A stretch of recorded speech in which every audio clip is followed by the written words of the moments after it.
രാജ്യത്തെ ഉപഭോക്തൃ വില സൂചിക, റീറ്റെയിൽ ഇൻഫ്ലേഷൻ അഥവാ ദൈനംദിന പർച്ചേസിലെ വിലക്കയറ്റം കഴിഞ്ഞ ഒക്ടോബറിൽ ചരിത്രത്തിലെ ഏറ്റവും താഴ്ന്ന നിലയിലേക്കാണ് എത്തിയത്. 0.25%. അവിടെയും വിശ്വസിക്കാൻ അന്താരാഷ്ട്ര രേഖകൾ വേണമെങ്കിൽ IMFും യുണൈറ്റഡ് നേഷൻസുമാണ് ഇത് പറഞ്ഞിരിക്കുന്നത്.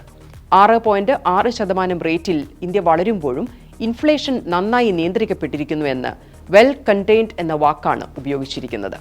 Inflation near zero ആണിപ്പോൾ.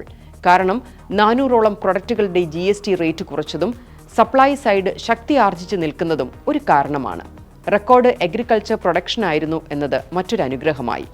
ചുരുക്കത്തിൽ 2026 കുറച്ചുകൂടി ശക്തിയാർജിക്കുന്ന ഒരു സാമ്പത്തിക സൂപ്പർ പവറായി ഇന്ത്യ പരിവർത്തനത്തിന് വിധേയമാകും. ഇന്ത്യയുടെ ഉയർച്ചയ്ക്ക് കാരണം ഉറച്ച തീരുമാനം വേഗത്തിലെടുക്കുന്ന ഭരണനിർവഹണ സംവിധാനമാണ്, നേതൃത്വത്തിന്റെ ഘടനാപരമായ ചടുലതയുമാണ്. ചൈനയെയും ജർമ്മനിയെയും പോലെ നമ്മളെക്കാൾ വലിയ എക്കണോമികളെ പ്രായമാകുന്ന ജനസംഖ്യയെയും ഉയർന്ന കടബാധ്യതയും അലട്ടുമ്പോൾ ഊർജ്ജരംഗത്തും ഇൻഫ്രയിലും ഡിജിറ്റൽ ഫ്രീഡത്തിലും രാജ്യമാകമാനം യുവമുന്നേറ്റം ഉറപ്പാക്കുകയാണ് ഇന്ത്യ. ക്യാപിറ്റൽ എക്സ്പെൻഡിച്ചറിൽ ഭീമമായി നിക്ഷേപിച്ച് ഇന്ത്യ നാളേക്കുള്ള അവസരങ്ങൾ ബിൽഡ് ചെയ്യുകയാണ്. 2021-25 കാലത്ത് ചരിത്രത്തിൽ കേട്ടുകേൾവിയില്ലാത്ത തരത്തിൽ ഇൻഫ്രാസ്ട്രക്ചർ വികസനത്തിനായി ഇന്ത്യ പണം ചെലവിടുന്നു.